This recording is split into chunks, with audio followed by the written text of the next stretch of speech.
Hello तो मेरे प्यारे बच्चों, मेरे छोटे छोटे भाइयों और बहनों, कैसे हैं आप सभी लोग। स्कूल के टाइम में तो आपसे मुलाकात हो ही जाती थी, अब मुलाकात नहीं हो पाती, तो कमेंट बॉक्स में कमेंट करके जरूर बताया करिए कि आप कैसे हैं और आपकी पढ़ाई कैसी चल रही है।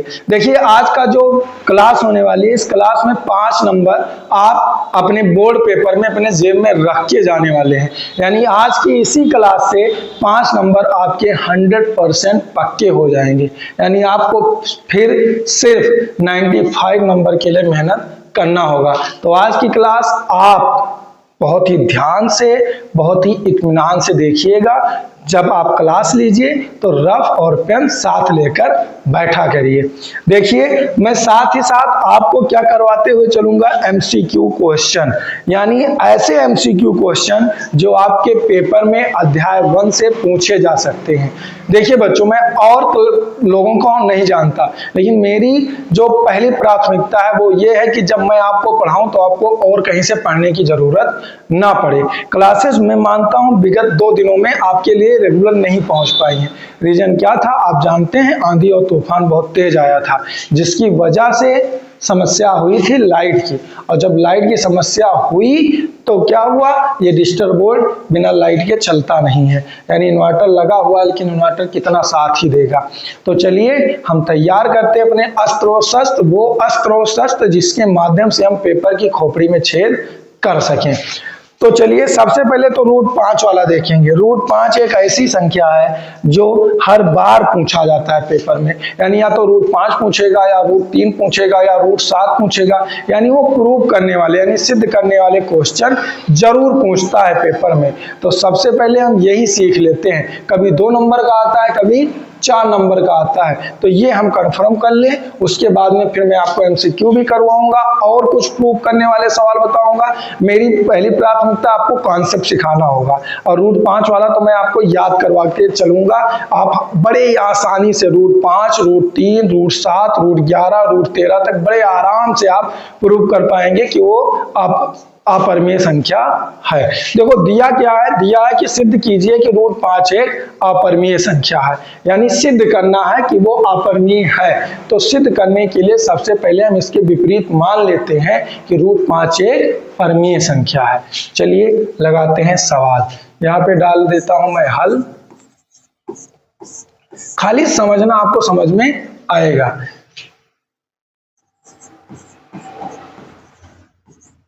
इसके विपरीत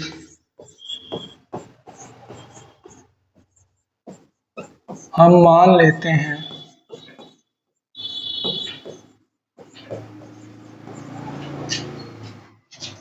कि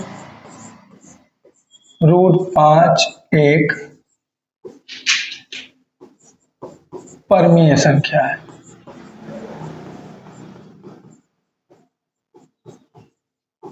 बहुत आराम से इत्मीनान से समझेंगे। अगर हमने मान लिया कि रूट 5 एक अपरिमेय जो है परिमेय संख्या है, तो रूट 5 को हम ऐसे लिख सकते हैं, रूट 5 बराबर a/b। यानी जो परिमेय संख्या होती है उनको हम फ्रैक्शन के रूप में लिख सकते हैं। ठीक, जो परिमेय संख्या होती है उन्हें हम फ्रैक्शन के रूप में लिख सकते हैं। तो a और b, जहां a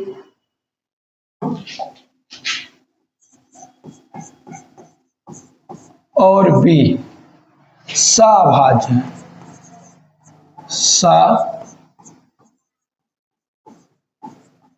अभाज्य है। सभाज्य मतलब इनका जो दोनों का जो एचसीएफ है वो क्या है, 1 है। यानी इनके जो उभयनिष्ठ गुणनखंड है, यानी a और b का जो उभयनिष्ठ गुणनखंड है, यानी एक कॉमन जो गुणनखंड है वो क्या है बेटा, वो 1 है। 1 के अतिरिक्त इसके और कोई उभयनिष्ठ गुणनखंड नहीं है। ठीक, इसका मतलब ये हुआ। फिर क्या करेंगे, दोनों पक्षों का वर्ग करने पर, दोनों पक्षों का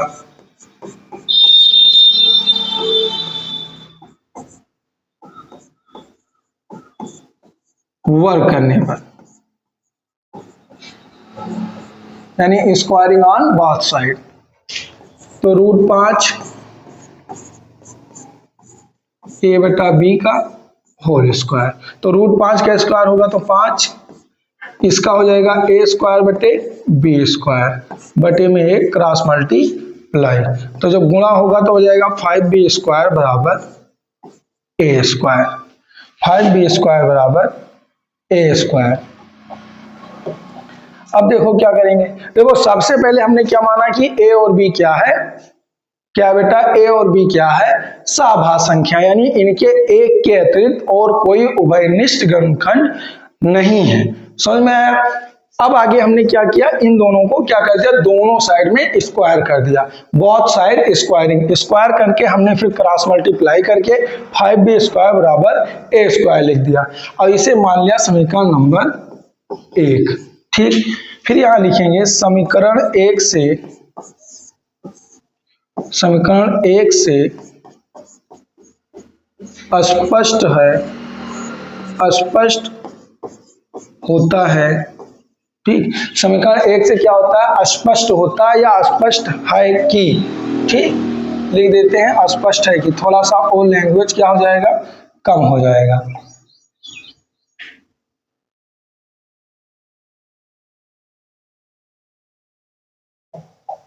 अस्पष्ट है कि a² 5 से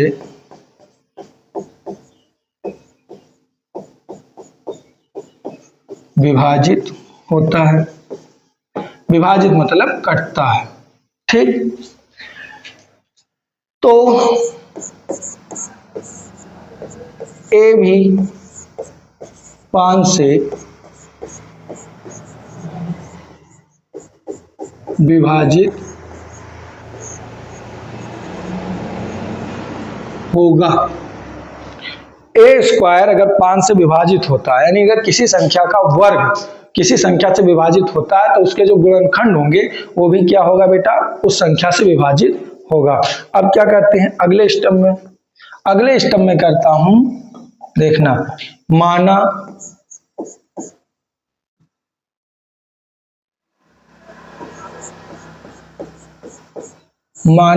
a बराबर 5c, जहां c कोई पूर्णांक है, पूर्णांक मतलब कि प्लस में भी हो सकता है और माइनस में भी। अब क्या करेंगे, समीकरण 1 में a का मान रखने पर, a का मान रखने पर, आगे इधर से लगाते हैं, समीकरण 1 में a का मान रखने पर, समीकरण 1 क्या था बेटा, समीकरण 1 था 5b² बराबर a के जगह पे हमने रख दिया 5c, यानी 5c का होल स्क्वायर, तो क्या हो जाएगा 5b² बराबर 5×5 c², तो b² बराबर 25c² बटे 5, कट गया 5, यानी आ गया b² बराबर 5c²। ठीक,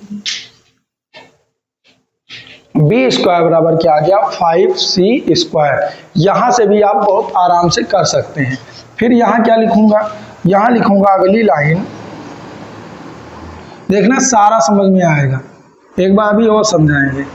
यहां से स्पष्ट है कि b² 5 से विभाजित होता है, तो b भी 5 से विभाजित होगा।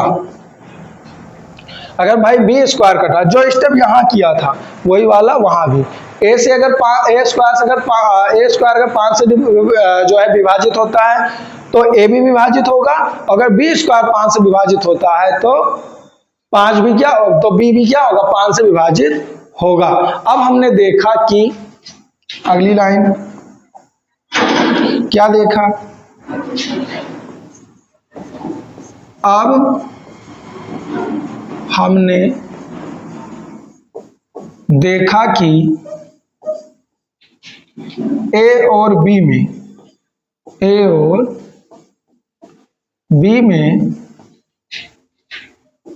5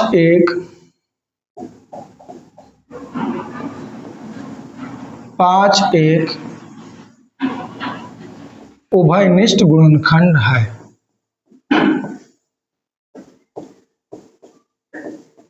5 एक उभयनिष्ठ गुणनखंड है। उभयनिष्ठ गुणनखंड मतलब कि 5 जो है ए और बी दोनों को क्या करता है, विभाजित करता है। ठीक, उभयनिष्ठ गुणनखंड है अर्थात 5 ए और बी दोनों को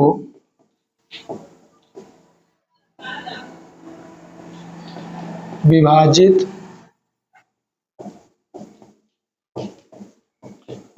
करता है। अर्थात 5 क्या है, ए और बी दोनों को क्या करता है, विभाजित करता है। परंतु यहां तक हो गया लाइन, अब आगे क्या लिखेंगे, परंतु या अगर उसे विभाजित करता है तो यह हमारे ही तत्व का क्या करता है, विरोध करता है। क्या करता है, विरोध करता है। परंतु यह हमारे तथ्य कि ए और बी सअभाज्य हैं, परंतु यह हमारे तथ्य कि ए और बी सअभाज्य हैं का विरोध करता है।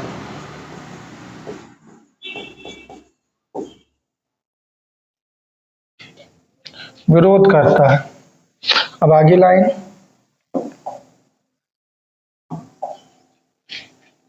विरोध करता है जो हमारे गलत कल्पना के कारण हुआ है। अतः √5 एक अपरिमेय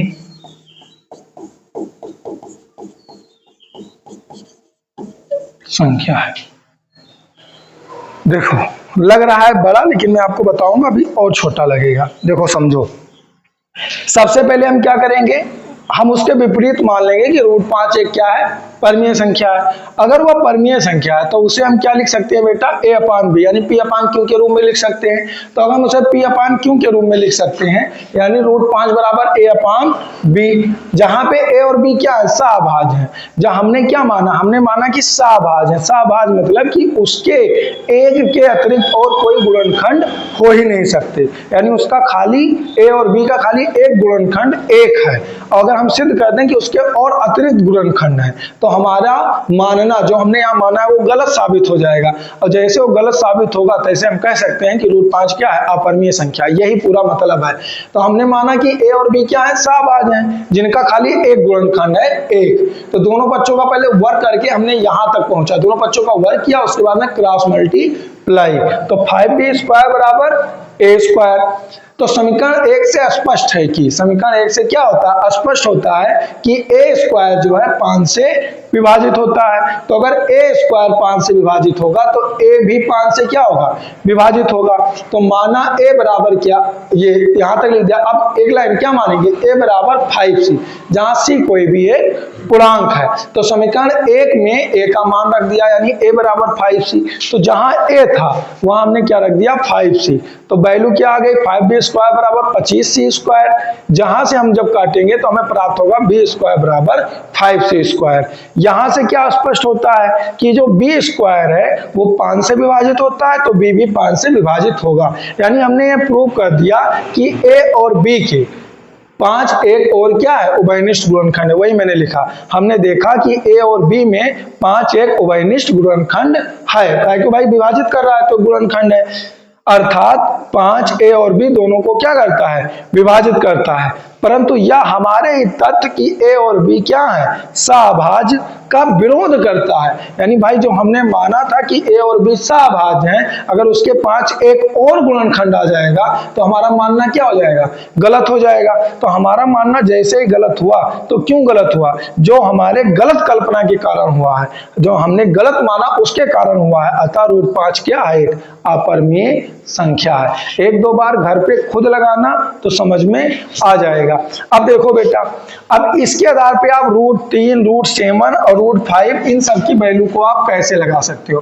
तो देखो जहां जहां 5 है वहां क्या रख दो, जहां जहां रूट 5 है वहां रूट 3 रख दो, जहां 5 का स्क्वायर जहां 5 है वहां 3 रख दो, जहां इसका वर्ग किया जा रहा है वहां पे।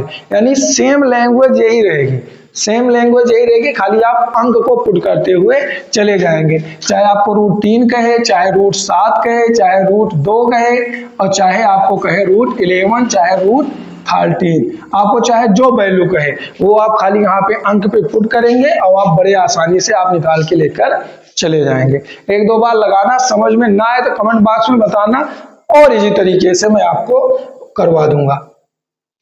लेकिन ये इंपॉर्टेंट है, क्या है, इंपॉर्टेंट है वो भी और ये सवाल भी। इसका देखो मैं आपको बताता हूँ, देखो इनको दो तरीके से सॉल्व करते हैं। जब हम आरडी शर्मा उठाते हैं तो उसमें इस सवाल को क्या करता है, वर्ग बना करके खूब अच्छे से लॉन्ग मेथड से सॉल्व करता है। लेकिन मैं लॉन्ग मेथड से सॉल्व नहीं करवाऊंगा, मैं आपको एक शॉर्ट मेथड बताता हूँ, आप लगा के आएंगे आपको नंबर पूरा मिलेगा। क्या सिद्ध करना है, सिद्ध कीजिए 3 + 2 रूट 5 एक अपरिमेय संख्या है। तो यहाँ पे क्या लिखेंगे, माना 3 + 2 रूट 5 एक परमीय संख्या है। हमने माना कि परमीय संख्या, तो अगर परमीय संख्या तो इसे ऐसे लिख सकते हैं 3 + 2 रूट 5 बराबर a/b। अब इसमें क्या कर दो, क्रॉस मल्टीप्लाई, तो b का गुणा होगा तो 3b + 2 रूट 5b बराबर क्या हो जाएगा, a। अब पश्चांतर करो, 2 रूट 5b को इधर रोको और a इधर, तो 3b इधर गया तो माइनस का 3b। अब क्या करो बेटा, देखो अगर ये लिखा है 2 रूट 5b तो इसे आप ऐसे भी तो लिख सकते हो 2b × रूट 5। भाई जब इनका गुणा करोगे तो सेम वैल्यू आएगी ना कि 2 रूट 5b, बस।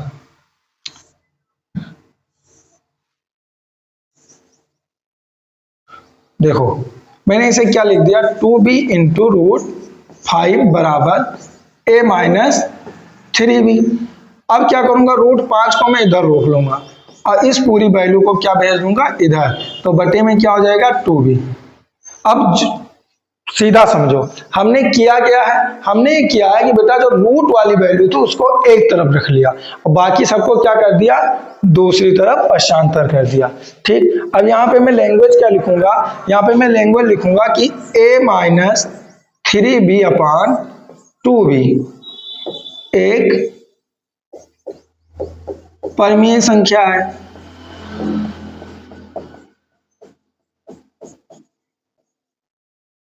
क्या है, एक परमीय संख्या है। तो रूट 5 भी एक परमीय संख्या होगी।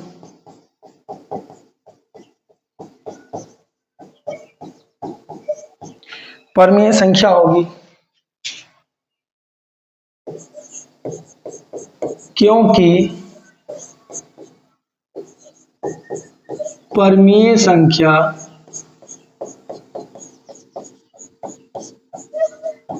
बराबर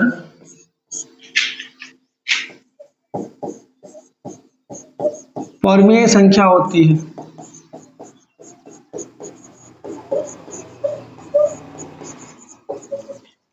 परिमेय संख्या बराबर परिमेय संख्या होती है, लेकिन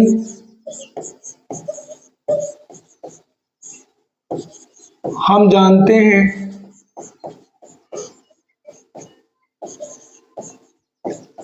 कि √5 एक अपरिमेय संख्या है। क्या, लेकिन हम जानते हैं कि √5 एक अपरिमेय संख्या है। फिर नीचे आप क्या कर देना, अतः लिखिए, नीचे नहीं लिख जाएगा तो ऊपर लिखे दे रहा हूं, अतः 3 + 2√5 एक अपरिमेय संख्या है। यही आपका क्या हो जाएगा, आंसर। देखो कितना सिंपल है। सबसे पहले आप क्या कर लो, मान लो कि वह परिमेय संख्या है, फिर 3 + 2√5/8 = 1a/b। फिर क्या करो, क्रॉस मल्टीप्लाई, फिर पश्चांतर करते हुए चले जाओ आप। यहाँ पे 3b + 2√5b था, पश्चांतर कर लिया 3b को, इधर आ गया माइनस में हो गया, प्लस में था।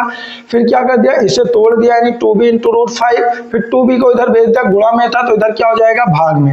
तो a - 3b/2b एक परिमेय संख्या है, तो √5 भी एक परिमेय संख्या होगी, क्योंकि परिमेय संख्या बराबर परिमेय संख्या होती है। लेकिन हम जानते हैं कि √5 एक अपरिमेय संख्या है, अतः 3 + 2√5 एक अपरिमेय संख्या है। समझ में आया।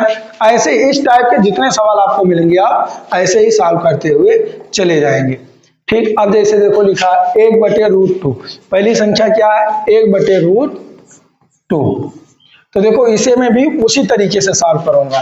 सिंपल क्या लिखेंगे, माना 1/√2 एक परिमेय संख्या है, परिमेय संख्या है। तो 1/√2 बराबर a/b, क्रॉस मल्टीप्लाई, तो क्या हो जाएगा, ये हो जाएगा b बराबर √2, a को इधर पश्चांतर कर लेंगे तो क्या हो जाएगा, b/a बराबर √2। तो हम लिखेंगे b/a एक परिमेय संख्या है। क्यों परिमेय संख्या, क्योंकि भिन्न के रूप में लिखी है, एक परिमेय संख्या है।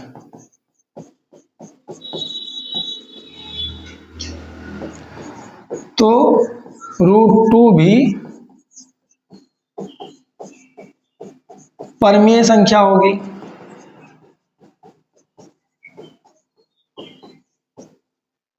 वही लैंग्वेज, क्योंकि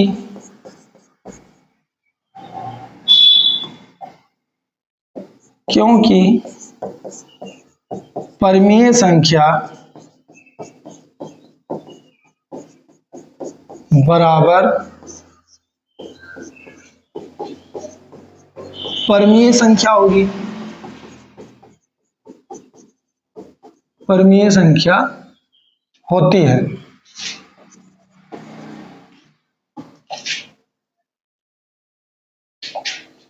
लेकिन हम जानते हैं कि √2 एक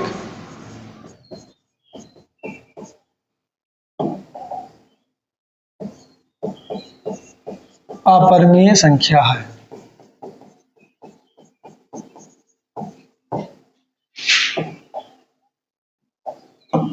अतः 1/√2 एक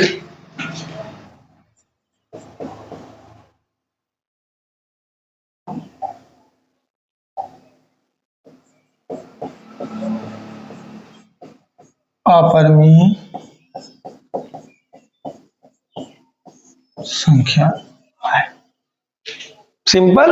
मान लो परमीय संख्या है, उसके बाद में a अपान b से क्रॉस मल्टीप्लाई करके रूट वाला एक नंबर क्या कर दो एक तरफ, और उसके बाद में सीधा लिख दो b अपान एक परमीय संख्या है तो रूट टू भी एक परमीय संख्या होगी, क्योंकि परमीय संख्या बराबर परमीय संख्या होती है। लेकिन हम जानते हैं कि रूट टू एक अपरमीय संख्या आता, 1 अपान रूट टू एक अपरमीय संख्या। सीधा जब काम हमारा तुरंत हो जा रहा है तो हम उसे लॉन्ग मेथड करके लेकर क्यों जाएं। वही चीज है भाई, जब गोंडा आप बड़े आराम से सवारी करके या गाड़ी से वाहन से आप जा सकते हैं तो कोई जरूरत थोड़ी है कि आप पैदल इसी धूप में दौड़ते रहें। तो वो बात है, समझ में आया। अब ऐसी संख्या देखो फ्रैक्शन वाली सेम वैल्यू क्या है, 7 अपान रूट 5, लैंग्वेज सेम रहेगी। आपको क्या लिखना है, जैसे लिखा है 7 रूट 5 है, बटे नहीं 7 रूट 5 इसे भी मानोगे। उसके बाद में 7 रूट 5 बराबर a अपान b, अपान में क्रॉस मल्टीप्लाई तो हो जाएगा 7 रूट 5 b बराबर क्या हो जाएगा a, तो रूट 5 b बराबर डायरेक्ट कर देता हूं,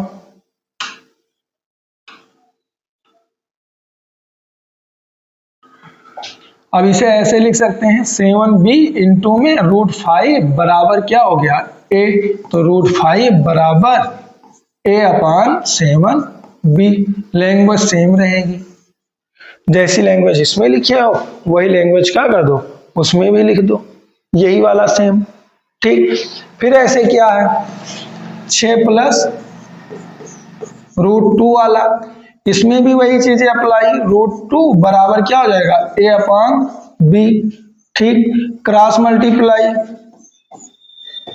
6b प्लस रूट 2b बराबर क्या हो जाएगा a, तो रूट 2b बराबर a माइनस 6b और रूट 2 बराबर a अपान 6b अपान में क्या हो जाएगा b। सीधा यही सेम लैंग्वेज उसमें भी लिखना है, जैसे इसमें लिखे वैसे उसमें भी लिख देना, हो जाएगा, है ना ये जी। मतलब इसमें बढ़ाने का कोई मतलब नहीं, डायरेक्ट आप कर सकते हैं। इतना सवाल मैंने बताया, आप घर पे और ट्राई करिएगा। कमेंट बॉक्स में जरूर लिखा करो मेरे प्यारे बच्चों कि आपको समझ में आया कि नहीं आया। जब आप लाइक करते हैं, आप कमेंट करते हैं तो उत्साह बढ़ता है और कुछ नहीं, मन करता है क्लासेस लेने की। और दूसरी बात, अगर आप चाहते हैं कि मैं लाइव आऊँ, लाइव क्लासेस लूँ, तो वीडियो को ज़्यादा से ज़्यादा शेयर करिए, क्योंकि इस पे सब्सक्राइबर जब 1000 हो जाएंगे तभी हम लाइव क्लास ले सकते हैं। जब तक 1000 सब्सक्राइबर पूरे नहीं होंगे तब तक हम लाइव क्लास नहीं ले सकते। अब है अगला है कुछ एमसीक्यू जो आपके लिए इम्पोर्टेंट है और मैं आपके लिए करके भी लाया हूं ताकि आप समझ पाएं किस टाइप के क्वेश्चन आता है। बच्चे नहीं किए रहेंगे, पेपर में आ जाएगा तो फंस जाते हैं। देखो पहला एमसीक्यू है कि नहीं दो धनात्मक पूर्णांक ए बी, यानी कोई एक धनात्मक पूर्णांक है ए बी, जैसे 2 और 3, एचसीएफ ए बी गुणे एलसीएम ए बी, यानी एचसीएफ ए बी का एचसीएफ गुणे एलसीएम ए बी का किसके बराबर होता है। तो ये आप पढ़े नहीं हो, एचसीएफ गुणे एलसीएम बराबर वही दो नंबर जो ए और बी, यानी जो दो नंबर होंगे। माना इन्होंने माना कि जो पूर्णांक है वो पहला ए है दूसरा बी है, मैंने मान लिया कि जो पूर्णांक है वो 2 है और बी क्या है 3 है, तो इन दोनों का जो एचसीएफ, इन दोनों का जो एलसीएम बराबर किसके होगा, इन्हीं दोनों नंबरों के गुणनफल के तो बराबर होगा, यानी ए इंटू बी, ए इंटू बी, ए इंटू बी आपका क्या है तीसरा नंबर ऑप्शन, ये सही होगा। ठीक, अगला क्या है 156 के अभाज्य गुणनखंड क्या होंगे। तो 156 के अभाज्य गुणनखंड जैसे आप निकालते थे वैसे आप निकाल लो सीधा। 2 सते 14, एक बचा 2 8 16, फिर क्या हो जाएगा 2 2 3 6 और 2 9 18, फिर 3 और 13 और 13 का 9 13, यानी 2 2 बार, एक 3 बार और एक 13, 2 2 बार, 2 2 बार, एक 3 बार। ऑप्शन ही नहीं दिया है, शायद मैंने गलत टाइप कर दिया है, तो ऑप्शन इसका क्या होगा सही, 2 2 बार, एक 3 बार और एक 13। ये नहीं रहेगा, ये वाला सही। ठीक, अगला देखते हैं। निम्नलिखित में से कौन सी एक अपरिमेय संख्या है? कौन सी एक अपरिमेय संख्या? रूट 16 का स्क्वायर रूट क्या होता है? 4। रूट 25 का क्या होता है बेटा? रूट 25 का क्या होता है? 5। 36 का क्या होता है? 6। और रूट 5 का क्या होगा? रूट 5 एक अपरिमेय संख्या। ऐसे क्वेश्चन दे देगा। ठीक, फिर अगला क्वेश्चन है एचसीएफ 26 और 91 का 13 है। एलसीएम 26 और 91 का मान क्या होगा? एचसीएफ 13 दे रहा है तो क्या होता है फॉर्मूला? एचसीएफ गुणे एलसीएम बराबर पहली संख्या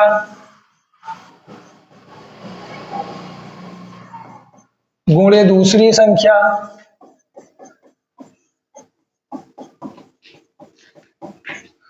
एचसीएफ रख दो, कितना है? 13। एलसीएम ज्ञात करना है, यानी एलसीएम पहली संख्या कितनी है? 26। दूसरी संख्या कितनी है? 91।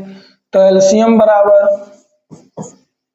26 गुणे 91 बटे 13। 13 का नाम 13, 13 दूना 26, 2 का नाम 2, 9 दूनी 18, 182 is the right answer.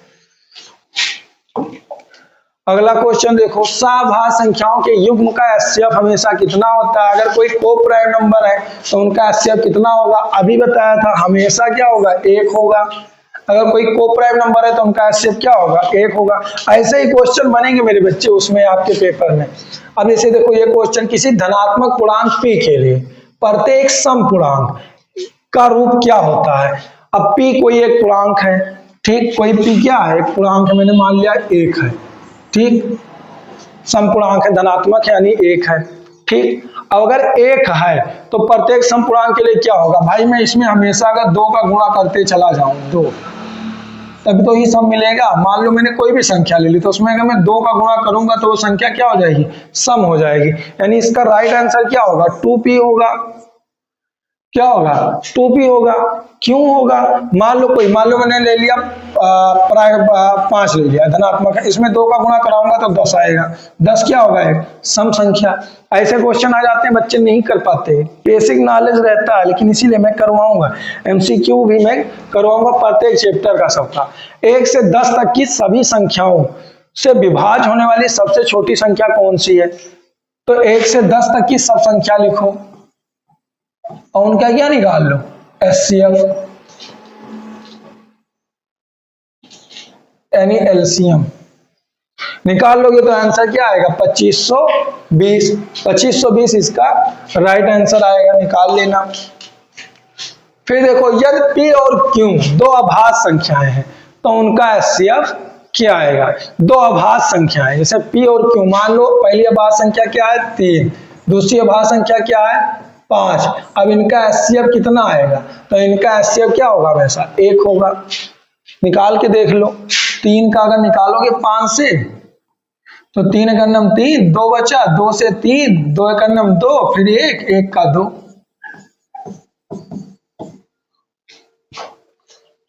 8 question थे आपके एमसीक्यू के। अब इसके बाद आपको घर पे प्रैक्टिस करनी है, मेहनत करनी है और लगाना है। अगली क्लास आपको कल फिर मिलेगी, ठीक। मेहनत करते रहो, लगाते रहो। क्लासेस कैसी लगती हैं आपको ये कमेंट बॉक्स में कमेंट करके बताते रहो। अगर आप कमेंट नहीं करेंगे तो मजा कम आता है। कमेंट करिए, कोशिश कर रहा हूं कि आपके लिए लाइव क्लास में प्रोवाइड कर सकूं। और जिन बच्चों ने लास्ट तक देखा है वो तो जरूर कमेंट करके बताया करें कि हाँ सर हमने पूरा का पूरा वीडियो देखा है। ठीक है, मिलते हैं आपको नेक्स्ट चैप्टर में। चैप्टर 2 बहुपद है, बहुपद में मिलते हैं। अच्छे से उनके सवाल करते हैं। पहले आपको बेसिक बताऊंगा, उसके बाद में अच्छे से आपको क्वेश्चन करवाएंगे। तब तक के लिए धन्यवाद, टेक केयर, अच्छे से रहिए।